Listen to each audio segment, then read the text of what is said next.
Hello and welcome to the Best and Worst Pictures podcast. I'm your host, Jake, and with me, as always, my co-host, Ian. And joining us, as per usual, other equally as good co-host, Mud. Mud. How you guys doing? Doing well. That's so good. What is this show, you might ask? Well, every so often we sit down and watch a Best Picture winner and decide if it's one of the best or worst pictures as compared to the other winners. And this week we're discussing the 48th Best Picture winner ever, which is, of course, none other than the hit, bona fide classic, One Flew Over the Cuckoo's Nest. And to start us off, Mud has collected some fun facts about the film, which Ian and I have not heard ahead of time. So with all that out of the way, Mud, take it away. Thank you so much, Jake. So, One Flew Over the Cuckoo's Nest was released on November 19th, 1975, and has a runtime of 135 minutes. For reviews, we're looking at an 8.7 IMDb score, 93% Rotten Tomato critics, 96% Rotten Tomato audience, 84 Metacritic score, and 8.8 Metacritic audience score. Universal praise. We love to hear it. Oh, yeah. Logline for the film on Rotten Tomatoes reads as follows. Jack Nicholson and Louise Fletcher are worthy adversaries in One Flew Over the Cuckoo's Nest, with Milos Forman's more grounded and morally ambiguous approach to Ken Kesey's surrealistic novel. Sorry. That is a surreal word to say. It is. Ken Kesey's surrealistic novel yielding a film of outsized power. So let's talk about that director, Jan Tomas Milos Forman. Some of his other works, I only highlighted one, but it's pretty important. Amadeus from 1984, which we will be watching. We might have to watch that. We will be watching for Best Picture. Yeah. As for a fun fact about him, he had several unrealized projects, including a film called Embers, meant to be adapted from a Hungarian novel of the same name in the 2000s and star Sean Connery. The reason this project did not go through is because shortly before production began, Connery walked on the project after a disagreement with the producers, and Foreman was so convinced that Connery was the only actor for the role that he scrapped the whole film. That's crazy. Now, let's get into the cast. Of course, as mentioned, we have Jack Nicholson, known for The Shining, Batman in 1989, Chinatown, The Departed, A Few Good Men, Terms of Endearment. As for a fun fact about him, you guys might know this, but it's a wild story, so I'm going to tell it anyways. Nicholson grew up in a family with two sisters who were significantly older than him, June and Lorraine.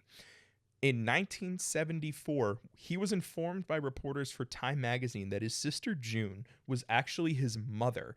His sister Lorraine was actually his aunt, and his parents, who had raised him from birth, were actually his grandparents, as he had been an illegitimate child conceived when June was still a teenager.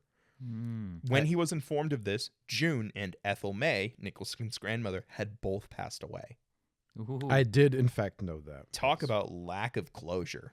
Wow. And imagine just being told that by a random reporter from Time magazine. I know. Yeah. That's Hey, ridiculous. Jake, I'm actually your dad. Well, I believe that. Yeah. That's not crazy. As for another actor in this film, obviously starring opposite Jack Nicholson, is Louise Fletcher. She's known more for TV. She was in Star Trek Deep Space Nine and Shameless. She was also in the film Flowers in the Attic. She sadly passed away in September of 2022 at the age of 88, I'm sorry. And then lastly, we have Will Sampson. He's known for The White Buffalo, Fish Hawk, and Insignificance. He actually nearly left production on The White Buffalo and had it shut down for several days because he discovered the studio had hired white actors to portray Native American characters. We love studios. Boy, do we. Some other significant films that came out this year include Dolomite, Monty Python and the Holy Grail, 3 Days of the Condor, Zorro, Death Race 2000s, Jaws, The Rocky Horror Picture Show, Dog Day Afternoon, Return of the Pink Panther, and Barry Lyndon. Yes. So this year year had some absolute smoke. Yes. Like It smoke did. for a year. Yes. That Yeah. One Flew Over the Cuckoo's Nest is going to have to be better then. Mhm. Yep. Now, as for production notes, I only have one production note. And it's that this film was in production hell for 12 years. But the odyssey that this film went on in those 12 years is wild. So I need you guys to sit and follow me on this, okay? Sure. The film was originally meant to star Kirk Douglas when production began in the early 60s. Famous old man. The production rights were actually up for grabs in 1962 and bought by Douglas. He outbid Jack Nicholson. Woo! He then turned it into a stage play, but had trouble securing studio backing for a film. Douglas's son, Michael, V. Michael Douglas eventually convinced his father to let him produce the film in 1971. Michael Douglas is a credited producer on this film. That's okay. Mm-hmm. But back with Kirk Douglas recruited Milos Forman to direct this film in 1969, but was prevented from doing so due to the Warsaw Pact of Czechoslovakia, which was the thing that dropped the Iron Curtain on the USSR Sure. and destroyed American USSR relationships and basically banned any Western culture from the USSR, right? To the point where state security would begin surveillance on Foreman. And Foreman and Douglas lost contact for years, with state security even going as far as intercepting a copy of the novel One Flew Over the Cuckoo's Nest that Douglas sent to Foreman so he could read it before they made the film. In 1973, Foreman had by then fled to the U.S., as Michael's version was under pre-production. Michael Douglas and another producer eventually watched another film by Foreman called The Fireman's Ball and decided to approach him to direct the film, not knowing the history between Kirk Douglas and Milos Forman about this specific film. At the same time, Foreman was having a mental health crisis himself, like how the mental health facilities of this film, and was like basically a shut-in. So to convince him to make the film, Michael Douglas, the son and the producer, mailed Foreman a copy of the book of One Flew Over the Cuckoo's Nest, and that convinced him. He did not know this was the same novel that Kirk Douglas tried to mail him 4 years prior. That's amazing. Fucking insane. I was reading this, and I'm like, what the fuck am I reading? It's just the most proof that this is a tiny, tiny world. Yeah, it really is. Crazy too, because you said that they banned Western culture. Both Michael and Kirk Douglas count as Western culture. Yep. That's canon. That is the most Western. Well, thing. they're from America. They are Basically just anti-American, anti-capitalism, and they Cold War scream. policy. They just drip culture. Yeah. Like, I want you guys to be clear. I have no other notes on this film's production. I didn't Who give a needs it? fuck about reading. about No, the that actual is the most production of interesting film. production note that there could be. I feel That's like all I need the a pre-production. I need a dramatic Netflix miniseries that about just this. dramatizes Starring Michael Douglas as Kirk yeah. Douglas. I know. Like The Cuckoo's Nest, The Wild Story, blah blah blah. That would sell like wildfire. I know, On that I know. service. Cuckoo's Nest, a real life story. Seriously. What actually happened? All right. So moving on to the award show itself. This year had 5 hosts, which I think is a record. Gene Kelly, Robert Shaw, Walter Matthau, George Segal, and Goldie Hawn. This was also the first year the show aired on ABC instead of NBC, which still carries the Academy Awards to this day. It was aired opposite the NCAA championship basketball game between the Indiana Hoosiers and the Michigan Wolverines on NBC, which is why it moved. This led to a joke later in the show where the winner of the game was announced as the winner of the best film editing category. Several records were set in relation to age this year. 20-year-old Isabelle Adjani became the youngest nominee for Best Actress. This record has since been surpassed. We'll talk about it when we get to the show where that happens.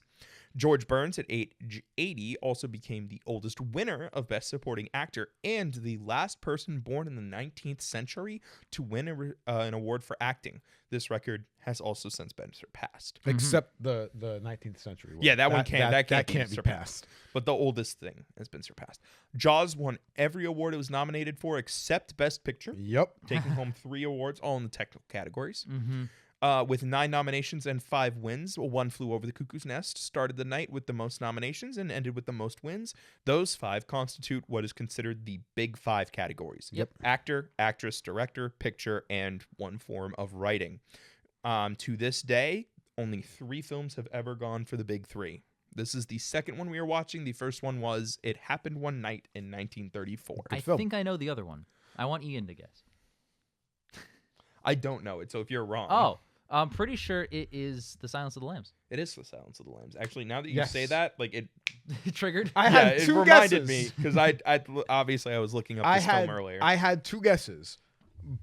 One of them was Gladiator, but I don't think there's women in that movie. There are no women. And the other one would have been Silence of the Lambs, because I know for a fact There's women in that movie. there was A, woman in the movie. So, and B, I knew it won 4 of them. I wasn't 100% sure about the 5th one. on subject of superlatives, the thought process that I initially had was like, oh, I better think about the ones that won the most, which are Ben-Hur, Titanic, and Return of the King, the 3 of 1, 11. But none of them, maybe some There are did. also no women in Lord of the Rings. A. Yeah, B, 2 of those films don't have women. pretty sure acting. First of all, Lord of the Rings got no acting noms. Yeah, I think the all 3 of them. The first one got supporting for Ian McKellen as Gandalf. Hell yeah. But the movies didn't generally get nominated or won for their It was acting. all technical. Yeah. I- Kind of sucks because like Titanic, Viggo maybe? Mortensen kind of bangs Aragorn. It does bang. And then, yeah, Ben-Hur obviously should have won every single Oscar that exists. Yeah. But yeah. So back into it. For awards nominated, Jack Nish was nominated for Best Original Score, but lost to John Williams for Jaws. Makes perfect sense. Yep. Richard Chu, Lindsay Klingman, and Sheldon Kahn were nominated for Best Film Editing, but lost to Indiana 86-68. Not Indiana Jones? It's never mind. Lost to Verna Fields for Jaws. It's because they announced the score from. Oh, Indiana. yeah. Yep. That was There you that go. was the exact score of the That's game. really funny. Yeah. Okay. So I did. I was doing what they. No, did. that's actually good. I was like, Yeah. Indiana Jones didn't come out No. that year. But they lost. my They lost P-brain. to Indiana 86-68. That's that was the final really score of the funny. game. Thank you. Haskell Wexler and Bill Butler were nominated for Best Cinematography, but lost to John Alcott for Barry Lyndon. And Brad Dourif was nominated for Best Supporting Actor, but lost to the aforementioned George Burns for his role in The Sunshine Boys. So I have a question. I have an about answer. Barry Lyndon for you guys. Have you guys seen Barry Lyndon? Nope. Yes. Okay. So I was gonna save this until you're done with the fun facts, but I was looking through the Best Picture winners for like all the future and stuff, and I was looking at that thing on Wikipedia that has them and the nominees for Best Yeah, Picture. the list. Yeah, the big list. And I'm looking through. I'm like, wow. Most years I've seen like 1 or 2 or even none, and this year I saw All But One Flew. But then I realized, oh, I haven't seen Nashville. I've seen Barry Lyndon and the other 2. So I was like, fuck, I'll put on Nashville and I'll educate myself. My brothers, it is 3 hours long. I made it 10 minutes in. Don't worry. We'll talk about it. Don't worry. It's well, that was loud. Good. Every week. It is not a good film. We'll talk about it. Give me a minute, all right? Give me a fucking minute. All right, Because well, we're on to awards 1. Okay, all right. Bo Goldman and Lawrence Hobben won Best Screenplay based on other material. Notable competition in that category was Stanley Kubrick for Barry Lyndon. Mhm. Louise Fletcher won Best Actress. Notable competition includes the aforementioned Isabel Adjani for The Story of Adele H. and Carol Kane for Hester Street. Jack Nicholson won Best Actor. Some notable competition includes Al Pacino for Dog Day Afternoon and Walter Matthau, who, if you guys have been paying attention, He was the also a host. host, Yeah. which is weird, for The Sunshine Boys. Milos Forman won Best Director. His notable competition included Stanley Kubrick for Barry Lyndon and MASH director Robert Altman for Nashville. Yep. More like Mashville. Oh my God. Nashville, am I right, guys? And then lastly, it won Best Picture, beating Dog Day Afternoon, Jaws, Barry Lyndon, and Nashville. Mm-hmm. And finally, our Mary Pickford fact. Woo! At this Academy Award, Mary Pickford received an honorary Academy Award. Yeah! Let's go. We love easy Mary Pickford facts. That is an easy Easiest Mary one. Pickford fact. Easiest one. I think the only ones I haven't seen from this year are Nashville and Barry Lyndon? Dog Day Afternoon. I've seen Barry Lyndon. Never Oh. seen any of them. Dog Day. You haven't seen Jaws? No. Okay. You were missing out. Jaws is great. Jaws is I've great. Barry Lyndon also pretty fucking good. Barry Lyndon's great. I Yeah. think Barry Lyndon might be better than Jaws. That might be a hot take. Is it like a Michael Clayton? All right. No. So Barry Lyndon is about Barry Lyndon, right? Yeah, I So- know. No, It's- I know. So I said Nashville isn't a good movie. I technically shouldn't say that because I haven't seen the movie. So I'm just No, gonna, you can say that. It's by the guy who made MASH. Boring. It is the MASH guy. It shows. I'll ignore that for now. Barry Lyndon, Dog Day Afternoon, Jaws. 3 excellent films. 3 films that if I were sitting in the Oscars, before I was born, watching the ceremony, I'd be like, wow, if any of those won, totally see why, totally get it. Yeah. My favorite of them might be Dog Day Afternoon. It probably has my favorite Pacino performance, which Yeah. is a very high bar. That is a really high bar. Because my man is Considering mega the talented. 2 films we've watched recently for this show. Exactly. Oh my God, yeah. And I might have Dog Day as his best in terms of performance. It's one of my favorite movies of all time. But Barry Lyndon's also a masterpiece. So like I don't know. But Barry Lyndon is very good. this is all to say: A, Nashville sucked. B, One Flew Over better be on par with these other 3 movies here. Yeah, Well, we're about 'cause to find out, fellas. It beat 'em. I'm gonna say like Barry Lyndon's either a 9 or a 10. Jaws is like a 10, and I've seen One Flew Over the Cuckoo's Nest and love One Flew Over the Cuckoo's Nest. That's so great to hear. There is no debate on whether this is a good movie or not. This is a fucking banger. That's So great. we're in for a banger. Don't remember if it's better than those two because I don't remember Barry Lyndon very well as much as I should. And I obviously remember Jaws. I've seen Jaws recently, so Yeah, Well, that's fair. exciting. let's watch and find out. Let's get We'll into catch it. you on the other side of One Flew.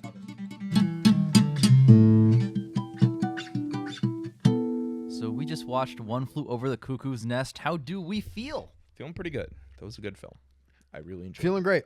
Feeling great. Feeling pretty Yeah. gosh darn positive, fellas. it. Pretty positive over here as well. Pretty that was up on it. Very well made, well written, well directed, well acted, well Just well. film. Yeah. Very So I well. think we should start with the negatives. Right. So now we're going to talk about the positives. Yeah, that's how I'm feeling. Hang on, all right. let me talk about my negatives. Okay, that barbed wire should have cut him. Anyways, now to the Yep. positives. That's it. He crawled Yeah. through it too easily and was Yeah, unscared. this is whatever. To have 1 second of negativity in a 2-hour and 13-minute film, that's called the greatest of all time. It Yeah. is. Yeah. No, absolutely. Yeah, this movie's goated. This is incredible. I don't even know where to Nothing but start. positive praise for this. I say let us start with the characters because that is the core of this film. Yes. It is. There are so many interesting performances here, and it's a really good ensemble. Mhm. I have the most to say about the characters. The character work here, I've been watching movies all my life. This is some of the best ever. Yeah. In character work in films. And the amount of characters, like there's like a good 10, 12 Close people. to 10, I would say. And so many of them have arcs that are not just there for the sake of writing them, but like actually meaningful and impactful to the story and to the themes. And characters learn from each other. Oh man. You know how we talk about we talked about, I would say, in some of our earlier reviews of Best Pictures, this film was like the foundation, the archetype of a genre. This feels like the gold standard for what I'm going to call is the disruptive influence films. Yep. You know, character comes into a place, it's got a lot of strict rules. Footloose. The Footloose. The Footloose model. It's infinitely better than Footloose. I know, but Yeah. it's an easy enough shorthand Yeah. to convey what I'm saying. You know, and I think what really works for me here is Jack Nicholson's character. I noticed something that I found very interesting. He's not just there to be a disruptive influence. He does, at the end of the day, always look out for himself. And I feel like in a lot of disruptive influence films, the disruptor, if you will, goes out of their way to push buttons sometimes that don't need to be pushed. But there are scenes where Jack Nicholson's like kind of trying to be on Nurse Ratchet's side just to take the temperature of the room down because he knows it's more inconvenient for his character if things continue to escalate. Like during the I want my cigarette scene. Yes. Like he was very briefly on Ratchet's side. He was telling Cheswick, like, sit down, man. Like, it's cool. We'll get you your cigarette. It's just like chill. Yeah. Yes. To say this movie holds up doesn't even describe it properly for me. No. Like this, I've had a fear going in that I was gonna come away from this movie and be like, wow, okay, it's a great movie, but like the way it treats mentally ill people is in a very good light. It couldn't be made today. This movie could be made like yesterday. It came out now. It respects the freaks. It's not outdated. Yeah, it does. I don't know if that's the best way to put it, but yeah. It's fun. It's not outdated. It is. It's timeless. Like I wrote another note here, and I'm not sure how far I stand by this, but in the moment, I really felt this way. This movie should be mandatory viewing for every mental hospital. I think you should have seen this film or read the book before being an orderly, and maybe show it to like all the patients. I think it's educational, but at the same time, it's an excellent movie. You should just watch the movie anyway. I think it's also a good reflection on how the system makes you crazy. Basically, like it's a self-fulfilling prophecy of like the stereotypical mental health facility of like these people are here and they're now taking these medications that they can't get off of and these medications are altering the way they act, and now they can't go back to society because of their altered states of mind. It's briefly touched on here. There isn't a lot of focus on the medication. It's which more of an alluded kind to of factor. that kind of bothered me a little bit, because they make such a big deal about the fact that like McMurphy's not taking the meds, and then they literally never bring it up again. But whatever. Yeah. So I think one of the things about that too is I don't think they wanted to make it as, I guess, in your face about the facility making you more of an issue, or not more of an issue, but more Well, it's not more crazy. the thing is the facility is not curing these people. No, as it's they were keeping them there. Yeah. As you can see with one of the ending scenes with Ratchet and Billy, where Yep. he stopped stuttering. Billy was cured. He got some pussy. He was cured. It We'll was get there. confidence, and it was a mental hurdle for Yeah. him. Yes. And you can see her break him down over one question, a little bit. Another question, a little bit more. Last thing with his mother, full. Yep, brought him right back down. Yep. And I have so much to say about that. That's like a huge thing for me. That's a big, big deal in this movie.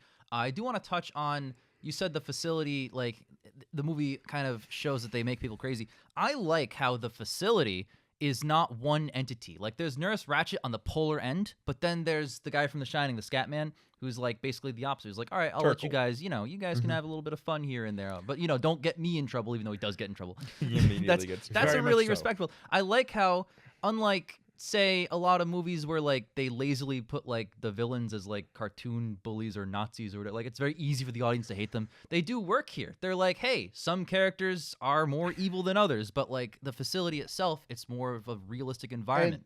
I think it they goes to played basketball with the orderlies, They Yeah. do, yeah, and they have like a genuine good time with it. yeah. Sorry. I think it goes to the point too where, yeah, Ratchet's on the opposite end of the spectrum, but she genuinely thinks she's fucking helping She does. Yes, because She she is does. part of the system and the issue that is that. So if I That is can, how she views it. if Yes. I can speak on Nurse Ratchet for a moment here, Nurse Ratchet. First off, side tangent. Her name's Ratchet. I thought her name was Ratchet, like the tool. I've always thought that. Just found out today. It's not Ratchet. Point is, I've seen her name pop up a lot on like, clickbaity websites that discuss like best villains in Hollywood and stuff like that. Yep. And obviously there was that show a couple years ago. Yep. So I've been like vaguely aware of her. I have never seen One Flew before this. We talked about that, I think, in the beginning of this video. She was not what I was expecting, and the film was better for it. Yeah. I thought she would be a lot more forceful, a lot more directly antagonistic to McMurphy. Like, I thought they would just be like on each other the entire film. But no, she definitely is just a personification of the system Yes. that this building is. And you're right, she genuinely thinks she's helping these people. But she also, I think, does have a bit of a side to her where it's like she needs to be in complete and Yes. total Yeah. control of Yep. the situation Yes. because she knows what's best. Because they always say to her, "Oh, Mildred, you're amazing. You get all these results. You're the best like head nurse we have in the program." And she just has that like forceful personality where it's like, Jesus Christ, you need to. She's like that one teacher you fucking hated. She's that one teacher who like thinks that the only way to teach kids is through rigid discipline and harsh punishments. Like doesn't respect that these kids are kids, basically. Yes. Everybody's the same. Everything can be done in the same way. Yep. Kind of deal. I know what I'm doing. I've been teaching for 30 years. You're just one of those kids who doesn't want to learn. It's one of those things where things change, people are different, and you can't generalize and do a whole group. Group therapy works if everybody has the same problem. Yes. That's what Alcoholics and Narcotics Anonymous Yes. is for. But a catch, All of these people have wildly different things going on. half of them don't even really need to be in here. I know. Taper's just got anger management. She said most of them were voluntary. They and were could all choose to voluntary leave. except for McMurphy, the chief, and Taper, I think. Yep. Yep. Taper probably just punched a cop or something. Anger management. Yeah. And that totally tracks. And that's one of those, I would even call it a twist because it's revealed information. That's one of those twists that when you go back lines up because you look at these characters like Billy, which I want to touch on Billy later, but like Billy is a big deal because his whole thing is a fucking stutter. I made a joke when we started the movie like, oh, he's in here even though he has a stutter. Remember that was a mental illness, herp. But that's what the movie's trying to get at. Yeah. He's not considered in the same realm as someone who has like genuine like, bipolar disorder or whatever's going on. Martini just has like what I presume to be Down syndrome. Yeah, yes, exactly. Like Cheswick's like a little Anxiety riddled. a little stunted Yep. in maturity and anxiety. in this time period, they were all lumped in the same category of not a normal person. Literally, it's like almost all these guys could be fixed with like weekly therapy sessions. Yes. And Ratchet, in her own way, is trying to do that. yeah, and then which is Harding's just like crazy. fucking neck deep in the closet. Mm-hmm. I might not call her the best villain ever, but like I would call her one of the best written characters who is a villain in a film. Mm-hmm. She's Yeah. easily like one of the most complicated. You can't even say just antagonist. Yeah. yeah, Like sure. I don't think whatever you want, villain is the right word. whatever you want to call Yeah. it, but yeah, she's one of the best antagonists because she's so multi-layered. Yeah. There's so much there. I mean, almost every character. in It's this film that is, it's yeah. that it's that mundane. We were talking about this with a different film, Jake. That mundane bureaucratic horror Mm-hmm. where it's like the system is so indifferent to you that it's almost that it is depressing. Mm-hmm. Yeah. Mm-hmm. That's what I would describe it as. Like she just views them as like a list of defects Yep. and a list of pills that they've been prescribed. I think, and there's more to it than her following a list of rules. There is some level of what she's doing where she low-key enjoys the battle of wits. She enjoys torturing these guys. She enjoys. Like- So when Jack Nicholson stands up and starts clapping back, there's something in her, and I have notes about it, that likes it, that wants to beat him at his own game, or technically her game. Yeah, it's her mission to destroy this Yes. guy. But I think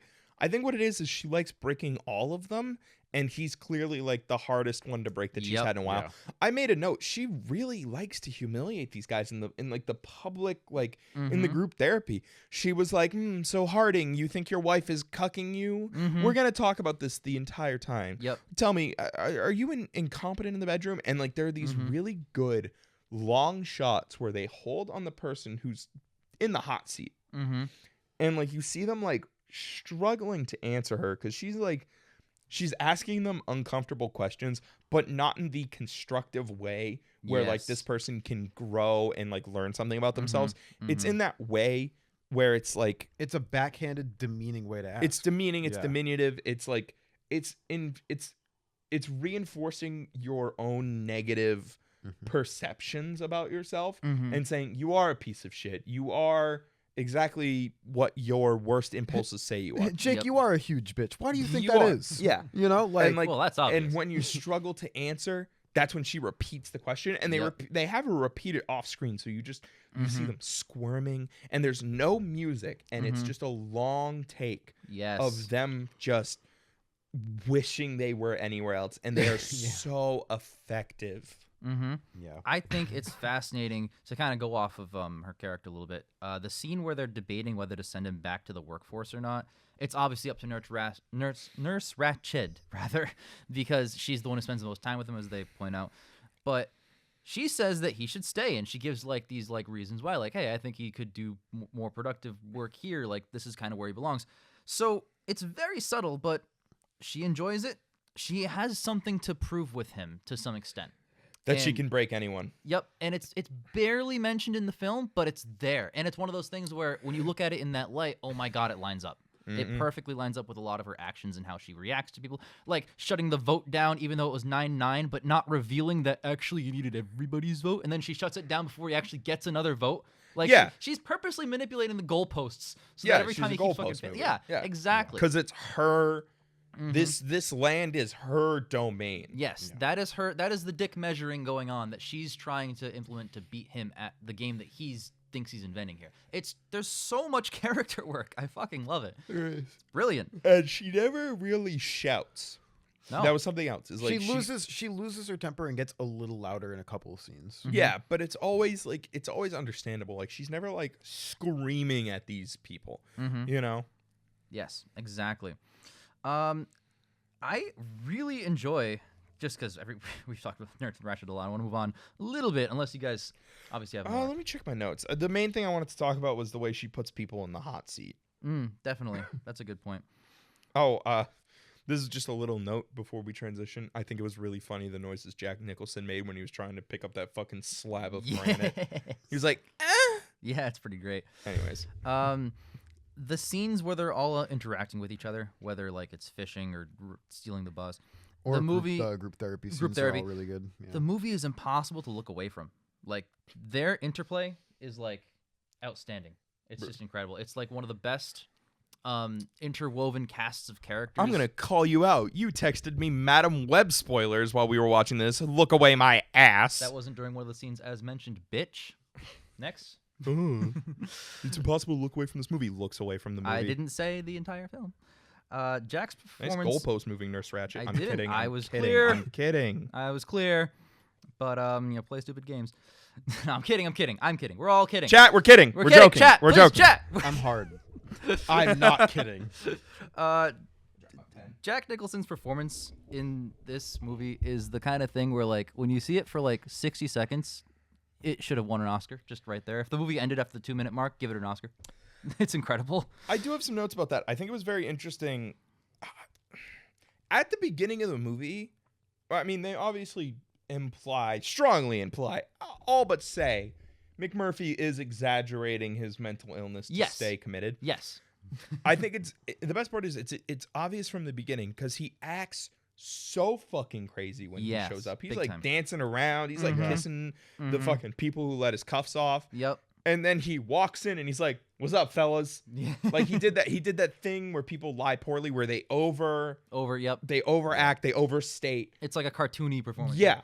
And then immediately he dropped it. And I thought that was so good and so subtle. It's like, So if you're great. paying attention, within the first minute, you know why this guy's here. Yes. Because he's pretending to be crazy to get out of like jail time. This movie might have, to kind of go off of what you're saying and completely, fully agree, some of the best character introductions. Like, what are the worst character judges? Where like they just stand and talk about their backstories. Yeah. I think it's really funny because the first time you meet all the characters together in that big therapy session, they start with, let's talk about our backstory. What that does to that one guy with the mustache and the glasses spirals into an argument that escalates.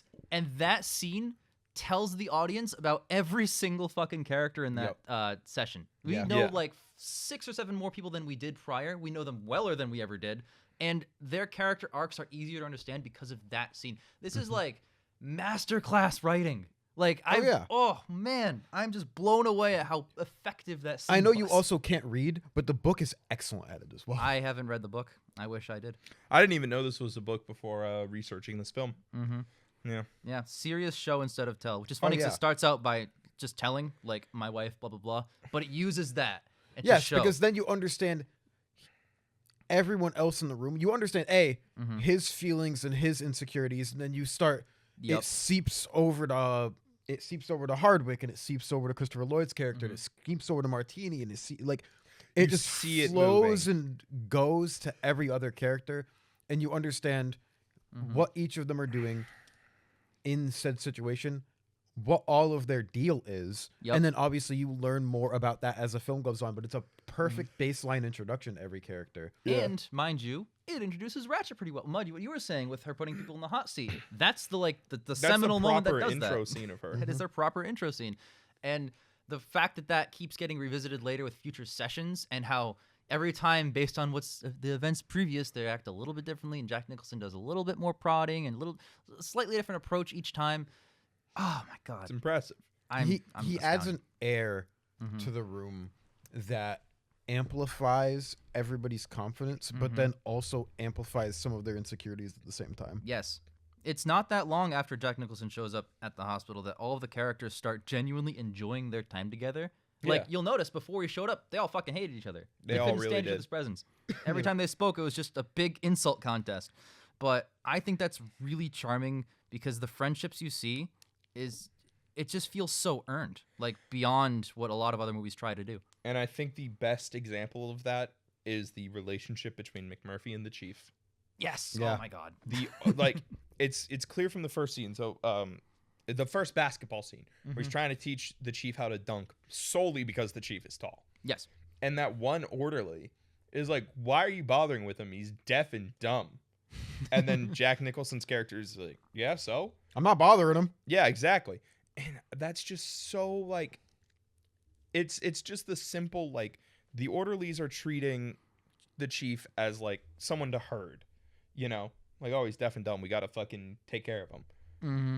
But McMurphy's like, no, I'm just going to talk to this guy. Yeah. You know, Yeah. and it's that level of respect that McMurphy, even though these guys are in a fucking mental health hospital, and some of them are a little like strange, he just talks to them like they're people. Yes. You know, he's got that respect for them. Mm-hmm. And, you know, like McMurphy doesn't hide the fact that he thinks they're all fucking loons. Yeah. But he's like, hey, fuck it, I'm a loon too. We're all in And he here says, together. you guys are no crazier than anybody else, any other dickhead walking around on the street. Yes. Yeah. And he's To pretty an much right. extent, he's dead right. Yeah. Again, most of these guys, if they just had a fucking weekly therapy session, They're fine. functioning members of society. Some people should be here. Some of them should have The been in dancing guy, okay. there. You know? I think my favorite one, because there are a few more like deep end crazies.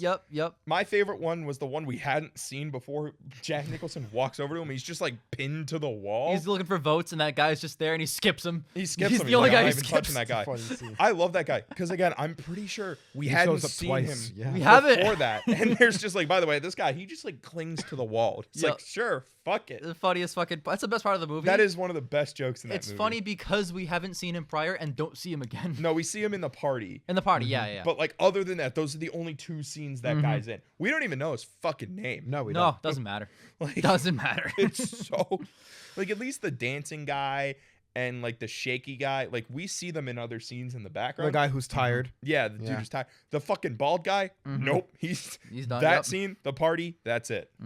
Yeah.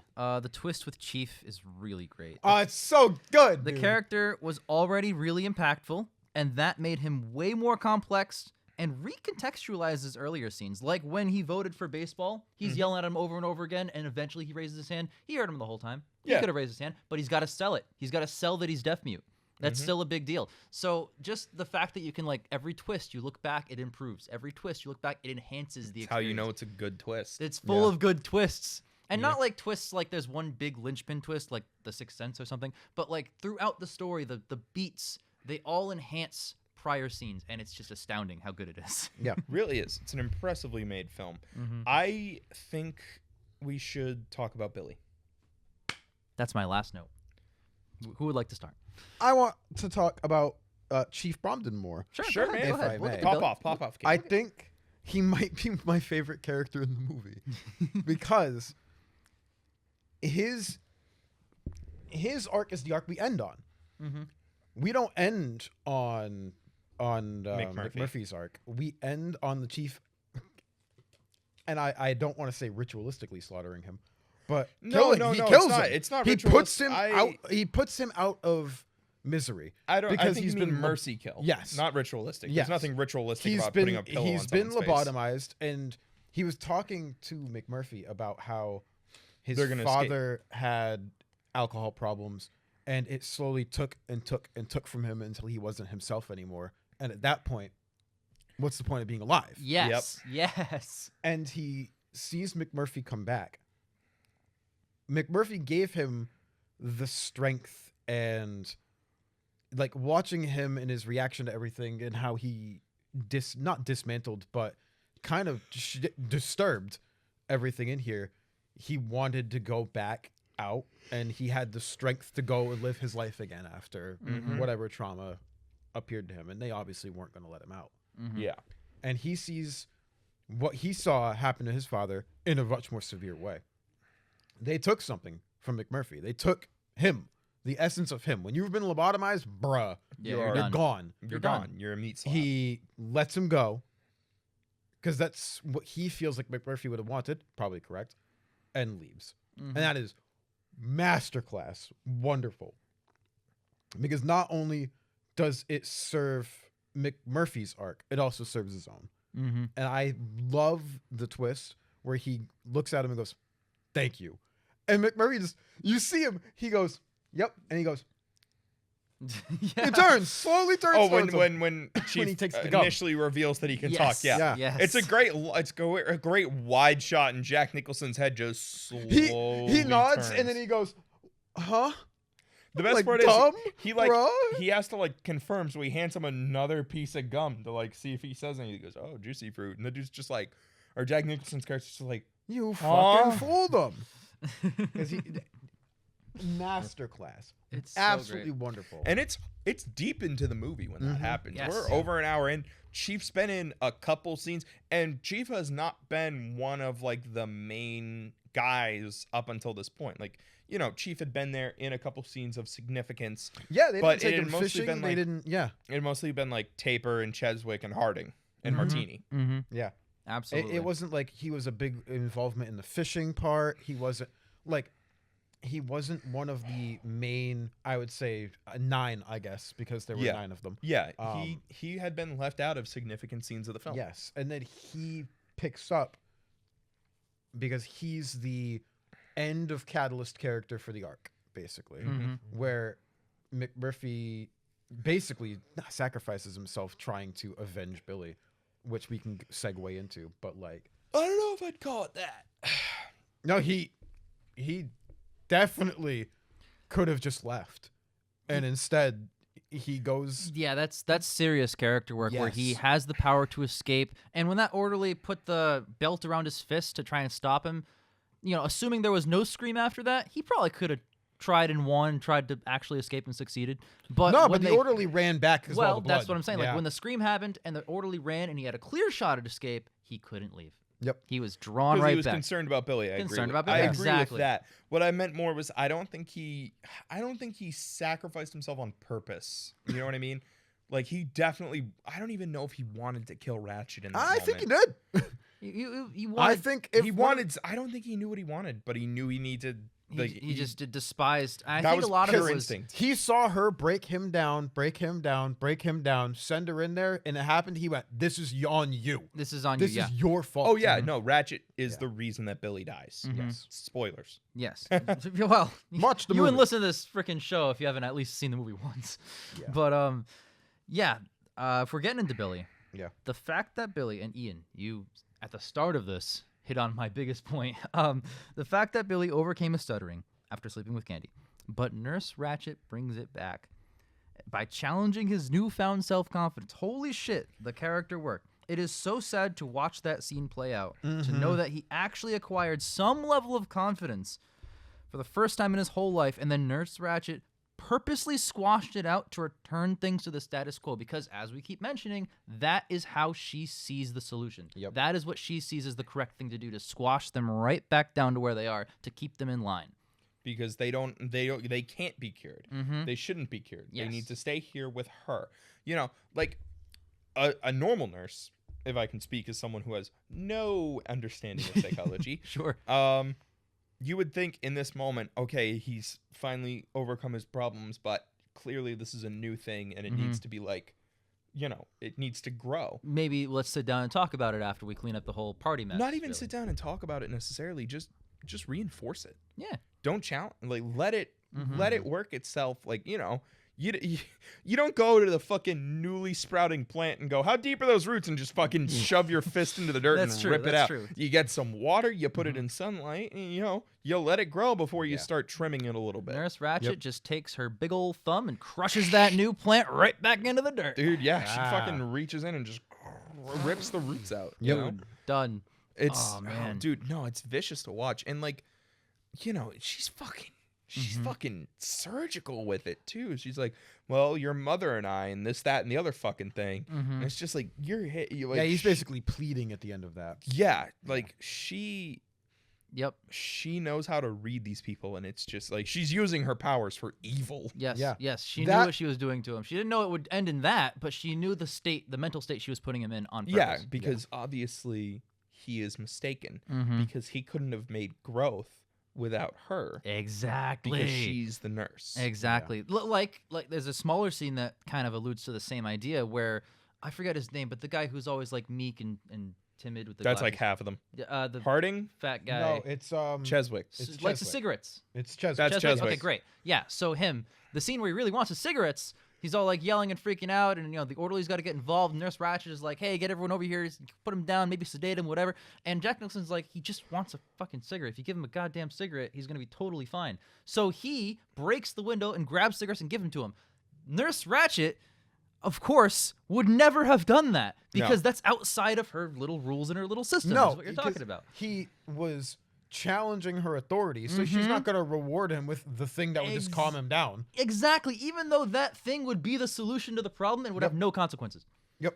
Like that because And he doesn't do anything wrong, and then they electroshock him anyway. Exactly. And because it was outside of what the correct quote thing for her to do in that situation is, she absolutely would not let that happen. And Jack Nicholson was forced to break the window to grab them, and it didn't even work in the end because it was too late. But still, Because by the time he got the cart, first off, he grabbed the whole fucking cart. whole He cart. did not grab a pack. he did not. By the time he got it over to him, cigarette. Cheswick was being fucking Dragged off. restrained. Yeah. So that little scene is like a smaller version of that end scene with Billy.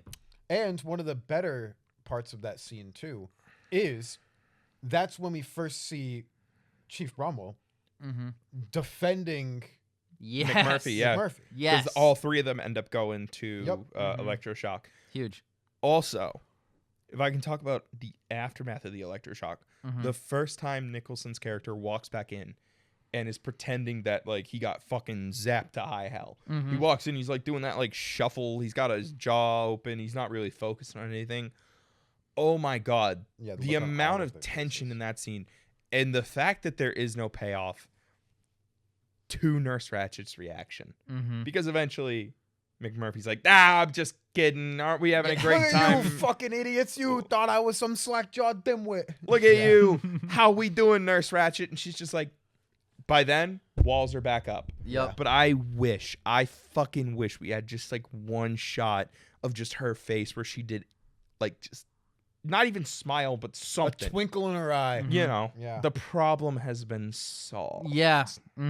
That would have been ooh. Ugh. And then, I think one of the things that's good about this movie too is she fucking loses. oh yeah. Because does. he got lobotomized. That's not fucking fixing a dude. Like, No. that's it. She lost. She also had her fucking neck in a cast but after he she fucking lost. strangled her. I do want to talk about Ratchet's ending. It's implied very subtly, very quickly, but it is implied that she's being nicer to the guys. But I don't know. I feel like it wasn't enough. I feel like I didn't get enough closure. I don't know if I saw that as being much nicer. I think that She, was just a world without Jack Nicholson's character intervening is what that was. I'm not sure. I think it was too vague for me. Yeah. I like because there is part of me where I'm like she asked him like I don't think how she had, he was doing, and she didn't really do I think he had that. dental work done. Yeah, Because he did I don't think she had that. showed the teeth. And kind she's of like, good. arc. I mean, you feel better. I don't know. Yeah. I think it's I see that's my thing. Is like I think that scene is just so vague that I'm not sure what it's supposed to say. Is she being nicer? Is everything back to the status quo? I think it's back to the status. I'm gonna guess that there's not this the bigger arc with her after that point. I think it's just now Jack Nicholson's lobotomized, therefore things can kind of go back to normal in my view of the world. With my fucking almost snapped neck. Damn right.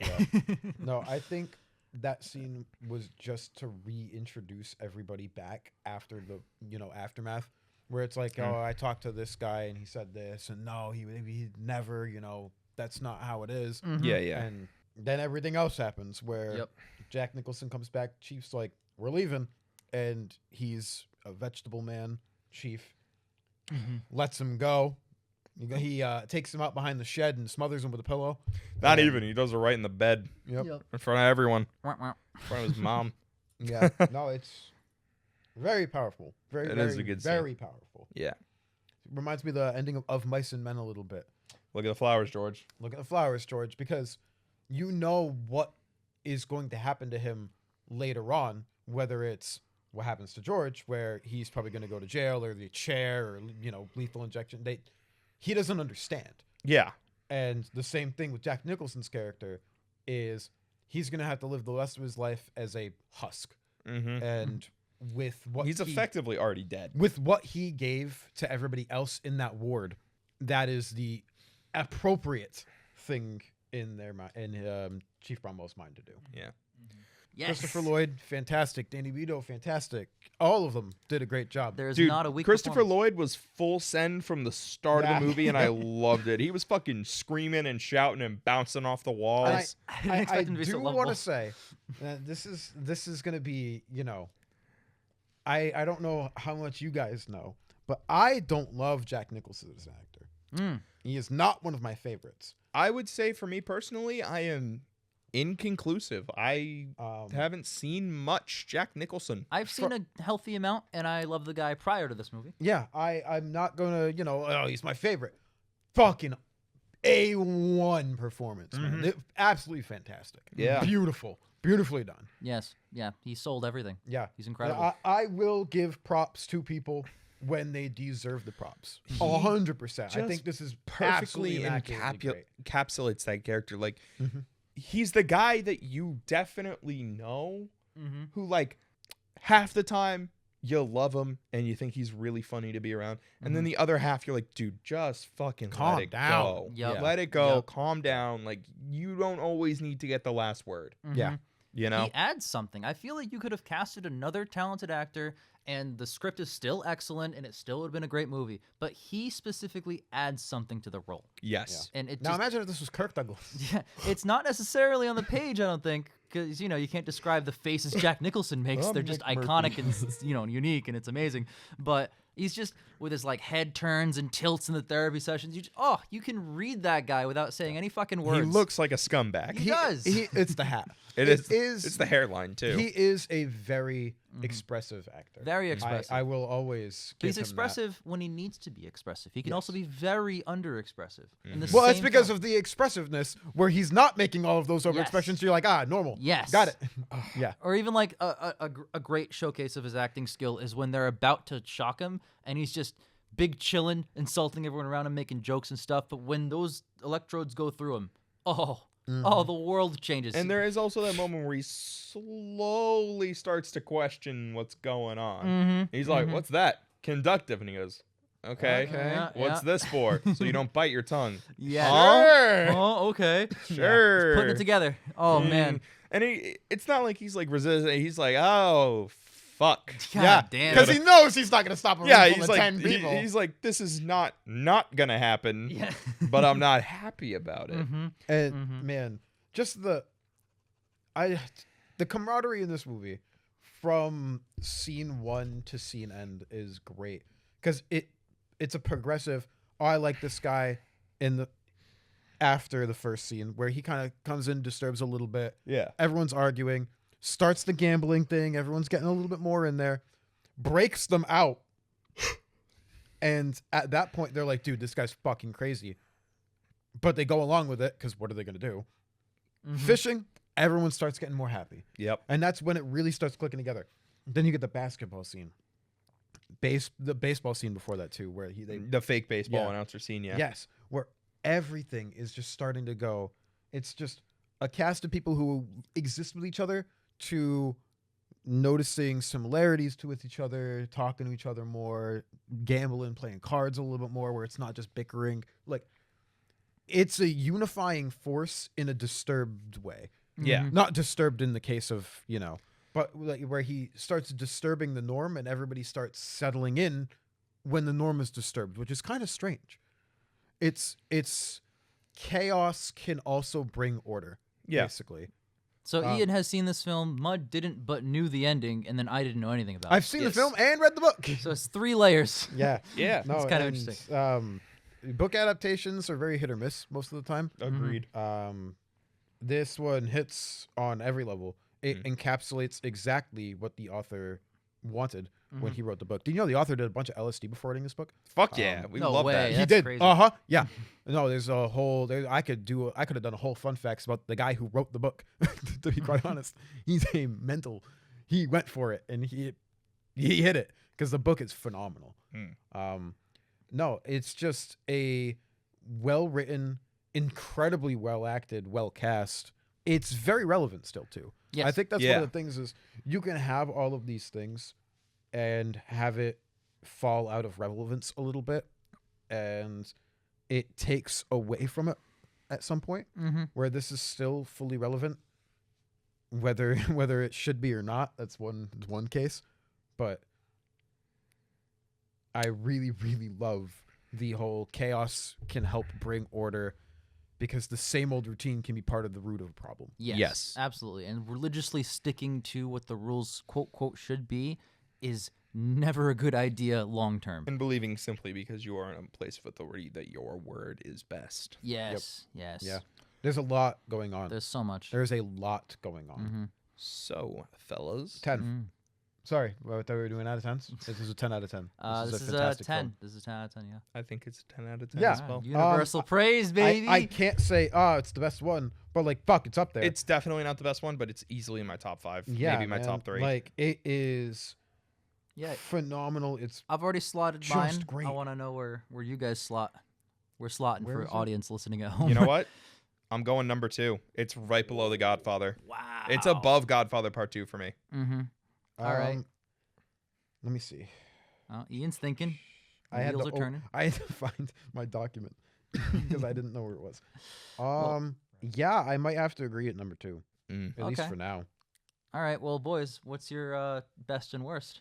Greatest show on earth, The Godfather.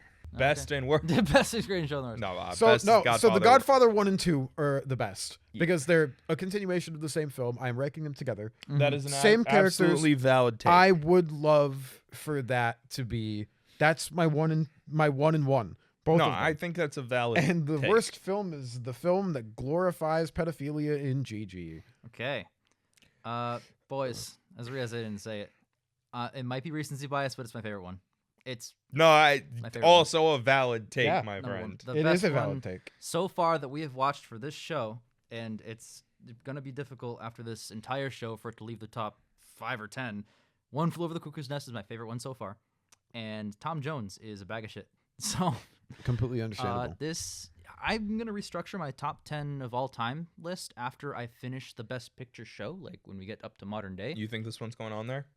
It has there's a a chance. sure fire chance. I shouldn't say that because I've only seen half of them so far, plus the ones Well, I have we've seen more than half. I've seen, but I've seen obviously We're a lot at of half with this episode. them. We're at half with this episode, but we've also seen some of the upcoming ones. We've We seen have plenty. seen most of the upcoming I've ones. seen most of the upcoming ones. Yeah. I've But, seen the next one.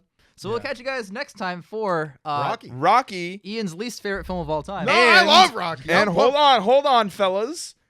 And it's not just going to be a best or worst. No, it's not. We will be starting the long-awaited by us Rocky-thon. All 6 Rocky movies, Ready. all 3 Creed movies released to date. It's coming. It's here. Woo! I've never been more excited to watch Rocky 4 in my life.